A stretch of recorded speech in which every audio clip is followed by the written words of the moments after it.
السلام عليكم ورحمة الله وبركاته. الحمد لله رب العالمين والصلاة والسلام على رسول الله وآله وصحبه أجمعين ومن تبعه وطاعه بالدين إلى يوم الدين. கண்ணியத்திற்கும் பெருமதிப்பிற்கும் உரிய எல்லாம் வல்ல அல்லாஹ்வின் நல்லடியார்களே,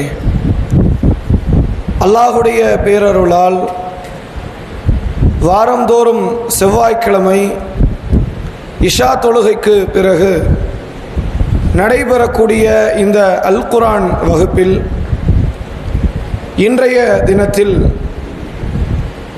இறைவனை நினைவு கூறுவதின் அவசியம் என்கிற தலைப்பில் திருமறை குர்ஆன் சொல்லித்தரக்கூடிய சில அடிப்படையான ஆயத்துகளை வசனங்களை குறித்து நாம் அறிந்து கொள்ள இருக்கிறோம். நீங்கள் குர்ஆனில் பார்க்கலாம், சூரா ஆல் இம்ரான் என்கிற 3வது அத்தியாயம் இறுதியில் இருந்து 10-20 வசனங்களில் அறிவுடைய மக்கள் என்றால் யார் என்பதை அல்லாஹ் தெளிவுபடுத்துகிறான். அல்லாஹ் சொல்லுகிறான், இன்ன ஃபீ ஹல்கி ஸமாவாத்தி வல் அர்தி வக்திலாஃபில் லைலி வன் நஹார் லஆயாத்தில் லிஉலில் அல்பாப். வானம் மற்றும் பூமி படைக்கப்பட்டு இருப்பதிலேயும் இரவு பகல் மாறி மாறி வருவதிலேயும் அறிவுடைய மக்களுக்கு பாடம் இருக்கிறது, படிப்பினை இருக்கிறது என்கிறான் அல்லாஹ். எதை அல்லாஹ் பாடமாக அமைத்திருக்கிறான் என்றால், அந்த இறைவனுடைய வல்லமையின் அடிப்படையில் படைக்கப்பட்ட இந்த வான பூமியையும் இந்த இரவு பகலையும் பாடமாக படிப்பினையாக இறைவன் ஏற்படுத்தி இருக்கிறான். எல்லாருக்கும் இது பாடம் கொடுக்குமான்னு கேட்டால் கொடுக்காதுங்கிறான்ல. லி உலில் அல்பாப், அறிவுடையவர்களுக்குத்தான் இது பாடம் தரும். இன்றைக்கு உலகத்தில் அறிவியலை பேசுகிற எவ்வளவோ மக்கள் இருக்கிறார்கள். சூரிய சந்திரனை குறித்தும் இரவு பகலை குறித்தும் இன்ன பிற உலகம் மற்ற கிரகங்களை குறித்து பேசுகிற அறிவார்ந்த மக்கள் இருந்தாலும், இதெல்லாம் அல்லாஹ் என்கிற ஒற்றை இறைவனால் படைக்கப்பட்டது என்கிற நம்பிக்கை கொண்டவர்கள் மிக சொற்பமானவர்கள் தான் உலகத்தில் இருக்கிறார்கள். அல்லாஹ் யாரை அறிவுடையவர்கள் என்று அழைக்கிறான் என்றால், பெரிய பெரிய பட்ட படிப்புகளை படித்தவர்களையோ பெரிய பெரிய அறிவியல் தொழில்நுட்பங்களை கண்டுபிடிப்பவர்களையோ அறிவாளி என்று அழைப்பது இல்லை.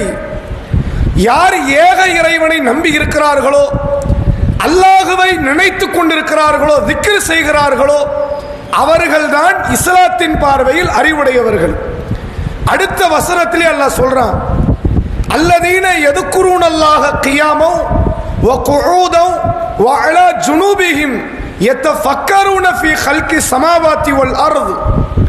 இந்த அறிவுடைய மக்கள் என்ன செய்வார்கள் தெரியுமா?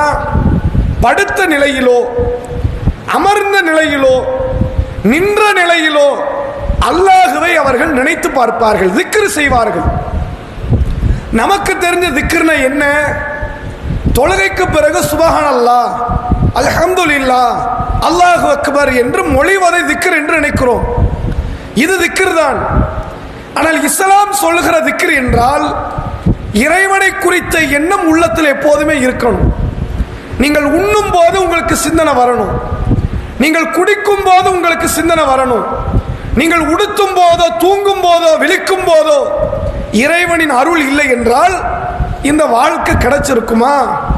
நாம இப்படி ஒரு கண்ணியமான வாழ்க்கை வாழ்ந்திருக்க முடியுமா? ஒருவேளை இஸ்லாம் இல்லை என்றால், தூதர் முஹம்மது ஸல்லல்லாஹு அலைஹி வஸல்லம் அவர்களுடைய மார்க்கம் இல்லை என்றால், நாம் அந்த தூதரை பின்பற்றுகிற இடத்தில் இல்லை என்றால், நாம் எப்படிப்பட்ட இழி நிலையில் இருந்திருப்போம் என்பதை சிந்தித்து, இறை அருளால் தான் இது நடந்தது, இறைவன் நாடவில்லை என்றால் இது நடந்திருக்காது என்று நின்ற நிலையிலும் அமர்ந்த நிலையிலும் படுத்த நிலையிலும் யார் அல்லாஹுவை சிந்தித்து அல்லாஹுவால் படைக்கப்பட்ட வான பூமியை, இரவு பகலை, சூரிய சந்திரனை, இன்ன பிற படைப்புகளை குறித்து சிந்தித்தவர்கள் சொல்லுவார்களாம், ரப்பனா மா ஹலக்த ஹாதா பாத்திலா, இறைவா இந்த உலகத்தை நீ வீணுக்காக படைக்கவில்லை. இந்த உலகத்தை அல்லாஹ் எதுக்கு படைக்கல? வீணுக்காக, தேவையற்ற பயனற்ற காரியத்திற்கு படைக்கல. சுபஹானக ஃபக்கீனா அதாபன்னார், இறைவா நீ தூயவன், எங்களை நரகத்தில் இருந்து நீ பாதுகாத்து விடு என்று இந்த அறிவுடைய மக்கள் துவா செய்வார்கள். இந்த பூமி அல்லாஹ் எதுக்கு படைச்சிருக்கிறான்? காரணம் இல்லாம நம்ம ஒரு வேலை செய்வோமா? காலையில இருந்து இரவு வரைக்கும் ஒரு வேலை பார்க்கிறோம். எதுக்கு வேலை பார்க்கிறோம்? சம்பளம். அது இருந்தாதான் உணவு, அது இருந்தாதான் உடை, அது இருந்தாதான் கரண்ட் பில் கட்ட முடியும், அது இருந்தாதான் பிள்ளைகளுக்கு பள்ளிக்கான செலவுகளை செலவழிக்க முடியும். காசு இல்லைன்னா எது நடக்காது. அதனால் உழைக்கிறோம். நம்ம எதை செஞ்சாலும் ஒரு காரணத்தோட செய்வோம். அல்லாஹ் உலகத்தை படைச்சு, வானத்தை படைத்து, பூமியை படைத்து, மலைகளை நட்டி, மரங்களை வைத்து, இன்ன பிற ஜீவராசிகளை கொடுத்து மனிதனை படைச்சு வாழ விட்டுருக்கிறான். சும்மா செஞ்சிருக்கிறான்னு சொல்ல முடியுமா? அத அல்லாஹ் சும்மா செஞ்சான். என்ன சும்மா செஞ்சான்? இறைவன் இதை வீணுக்காக படைக்கல, ஏதோ ஒரு நோக்கத்துக்காக அல்லாஹ் படைத்திருக்கிறான். இந்த மனிதர்கள் ஒரு நாள் அழிக்கப்படுவார்கள், மீண்டும் உயிர் கொடுத்து எழுப்பப்படுவார்கள். அந்த நோக்கத்துக்காகத்தான் இவ்வளவு பெரிய அண்ட சராசரங்களை, பெரும் அகிலத்தை, மிகப்பெரிய சராசரங்களை எல்லாம் உண்டாக்கியது இதுதான் காரணம் என்று அல்லாஹ் சொல்கிறான். அதை உணர்ந்த மக்கள் சொல்லுவார்களாம், ரப்பனா மா ஹலக்த ஹாதா பாத்திலா சுபஹானக ஃபக்கீனா அதாபன்னார், இறைவா இதை நீ வீணுக்கு படைக்கவில்லை, நீ தூயவன், எங்களை நரகத்தில் இருந்து பாதுகாத்து விடு. அடுத்து தொடர்ச்சியாக அவர்கள் கேட்பார்கள், ரப்பனா இன்னக மன் துதுகிலின் நார் ஃபகத் அஹ்ஸைதஹு வமா லில்-ஸாலிமீன மின் அன்சார், இறைவா யாரை நீ நரகத்தில் தள்ளிவிட்டாயோ அவர்கள் இழிவடைந்து விட்டார்கள். அநியாயக்காரர்களுக்கு எந்த உதவியாளர்களும் இல்லை. எங்களை நரகத்தை தள்ளிராத. நரகம் போன வாழக்கூடிய இடமா அது? இறைவனுடைய கோபத்தின் வெளிப்பாடு நரகம். அங்க போய் வாழ முடியாது, அங்கு நிம்மதியாக இறக்கவும் முடியாது.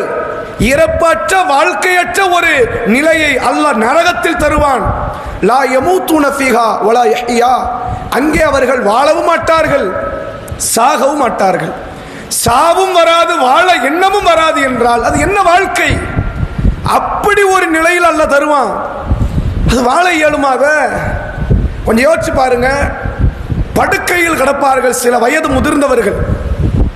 வயோதிகத்தின் காரணம் நோயால் படுக்கையில் விழுந்து மல ஜலத்தை கழிப்பாங்க. படுக்கையில் போகும், யூரின் போறதும் லெட்டின் போறதும் போகும்.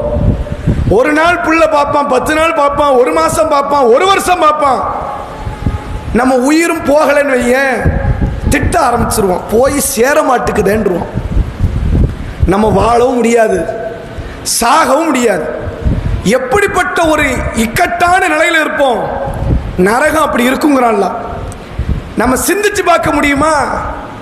அப்படி ஒரு நரகத்தில் யாரை இறைவனை தள்ளிவிட்டாயோ அவர்கள் இழிவடைந்து விட்டார்கள்.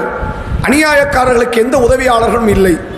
தொடர்ச்சியாக அந்த மக்கள் கேட்பார்களாம், அறிவுடையவர்கள், ரப்பனா இன்னனா சமியனா முனாதியை யுனாதில் ஈமான் அன் ஆமினு பி ரப்பிக்கும் ஃபஆமன்னா, இறைவா நம்பிக்கை கொள்ளுங்கள் என்று நம்பிக்கையை நோக்கி அழைத்த நபரினுடைய கூற்றை நாங்கள் கேட்டோம், நாங்கள் நம்பிக்கை கொண்டோம். யார் அந்த நபர்?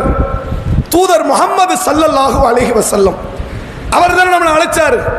இன்னைக்கு உலகத்தில் 1000 தாயிக்கள் மார்க்கத்தை பேசலாம். முதல் அழைப்பாளர் யார்? அல்லாஹ்வுடைய தூதர். இறைவா உன்னை நோக்கி, உன் மார்க்கத்தை நோக்கி யார் எங்களை அழைத்தாரோ அவர் அழைப்பை நாங்கள் கேட்டோம், அவருடைய அழைப்புக்கு நாங்கள் பதிலளித்தும் விட்டோம். ரப்பனா ஃபக்ஃபிர் லனா துனூபனா வ கஃபிர் அன்னா ஸய்யிஆத்தினா வ தவஃபனா மஅல் அப்ரார், இறைவா எங்கள் பாவங்களை மன்னித்து விடு, எங்கள் குற்றக்குறைகள் தவறுகளை நீ பொறுத்துக்கொள், அவர்கள் அதை பிழை பொறுத்துக்கொள், எங்களை நல்லோர்களோடு கைப்பற்றி இறைவா என்று அறிவுடையவர்கள் கேட்பார்கள். என்னெல்லாம் துவா செய்றோம் தெரியுதா? நரகத்தை விட்டு பாதுகாப்பு தேடுவார்கள். தேடிய மக்கள் சொல்லுவார்களாம், இறைவா நாங்கள் நம்பிக்கை கொண்டோம், உன் தூதர் வந்து சொன்னார், அல்லாஹ்வை ஏற்றுக்கொள் என்று அழைப்பு விடுத்தார், மறுமையை நம்பிக்கை கொள்ளுங்கள் என்று அழைப்பு விடுத்தார், அவர் சொன்ன வார்த்தைக்கு கட்டுப்பட்டோம், நாங்கள் நம்பிக்கை கொண்டோம். நம்பிக்கை கொண்டதால் இறைவா எங்கள் பாவங்களை மன்னித்து விடு. நாங்கள் பல தவறுகளை செய்து விட்டோம், பல அநியாயங்களை செய்து விட்டோம். உறவுக்காரர்களுக்கு, அண்டை வீட்டார்களுக்கு, தெரிந்தவர்களுக்கு, தெரியாதவர்களுக்கு ஒரு காலத்தில் நாங்கள் தவறுகளை இழைத்து விட்டோம். நன்றி கெட்டவர்களாக வாழ்ந்து விட்டோம். வழிபாட்டிலே குறை வைத்து விட்டோம். ஆரம்பத்தில் இந்த மார்க்கத்திலே நிலை பற்றி இருந்த நாங்கள் இன்றைக்கு மார்க்கத்தில் சரிந்து விட்டோம். எங்களை மன்னிச்சிரு இறைவா என்று இந்த மக்கள் துஆ செய்கிற இடத்தில் இருப்பார்கள். செய்த மக்கள் கேட்பார்கள், மௌத்த கேட்கிறாங்க, ஒத்தவஃபனா மஅல் அப்ரார், இறைவா நல்லோர்களோடு எங்களை கைப்பற்று.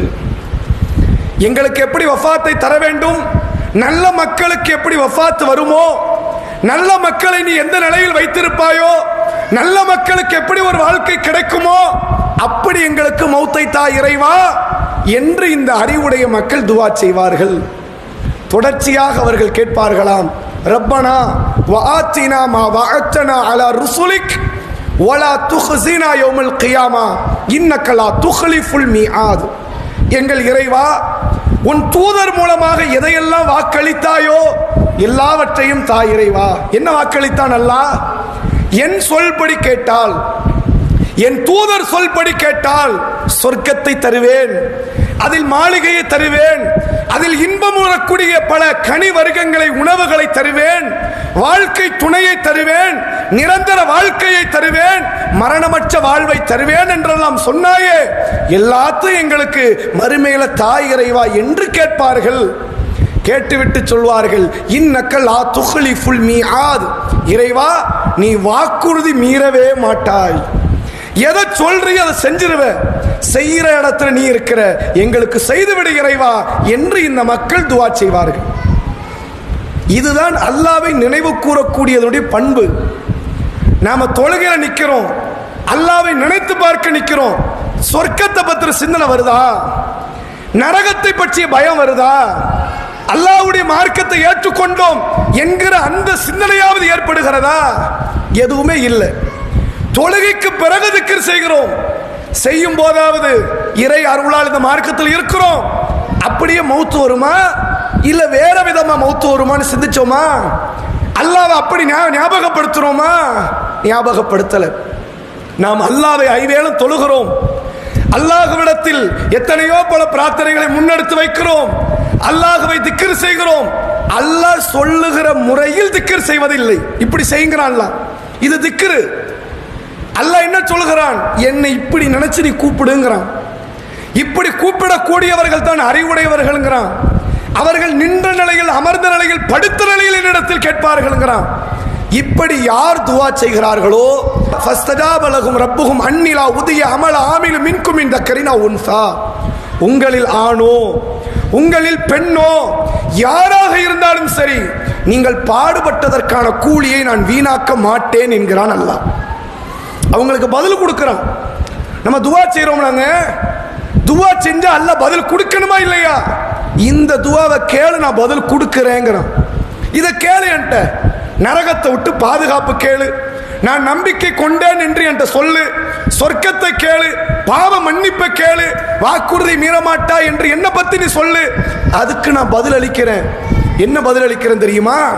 நீங்கள் பாடுபட்டால் உங்கள் கூலி உங்களுக்கு முழுமையாக வழங்கப்படும், நீங்கள் அநீதி இழைக்கப்பட மாட்டீர்கள், உங்களுக்கான கூலியை நான் வழங்கி விடுவேன் என்று அல்லாஹ் இந்த துஆவுக்கு பதில் அளிப்பதாக திருக்குர்ஆன் பேசுகிறது. துஆ மூலமாக அல்லாஹ்வை நெருங்கியது கிடையாது, அல்லாஹ்வை நினைத்து பார்த்தது கிடையாது. அல்லாஹ்வை நினைத்து பார்ப்பதற்கு கிரகத்தை விட்டு தாண்டணுமா? சாப்பிடும் போது சிந்தனை வராதா? தொண்டையில இறங்கும் போது சிந்தனை வராதா? இந்த உணவுப் பொருளை தரலைன்னா நாம இன்னைக்கு பட்டினியாக மௌத் ஆகியிருப்போமே. இந்த குடிபானத்தை, தண்ணீரை தராமல் உலகத்தில் எத்தனையோ லட்சக்கணக்கான பேர் தண்ணீர் இல்லாமல் அவஸ்தைப்படுகிறார்களே, அவங்களுக்கு மத்தியில் நீ எனக்கு தண்ணி கொடுத்திருக்கிற, உணவு கொடுத்திருக்கிற, உடை கொடுத்திருக்கிற, இருப்பிடம் கொடுத்திருக்கிற, வேலை கொடுத்திருக்கிற, கண்ணியமான மனைவியை கொடுத்திருக்கிற, பிள்ளைகளை கொடுத்திருக்கிற, கணவனை கொடுத்திருக்கிற, பெற்றோரை கொடுத்திருக்கிற, எங்களுக்கு நிம்மதியான வாழ்க்கையை கொடுத்திருக்கிற, எவ்வளவு கொடுத்திருக்கிறான். இவ்வளவு கொடுத்த இறைவா, நரகத்திலிருந்து பாதுகாப்பையும் கொடு, சொர்க்கத்தையும் கொடு, உன்னுடைய மன்னிப்பையும் கொடு என்று இதை நினைச்சு நீங்க அல்லாஹ்ட்ட துஆ செய்யுங்கிறது இஸ்லாம். இதுதான் அல்லாஹ்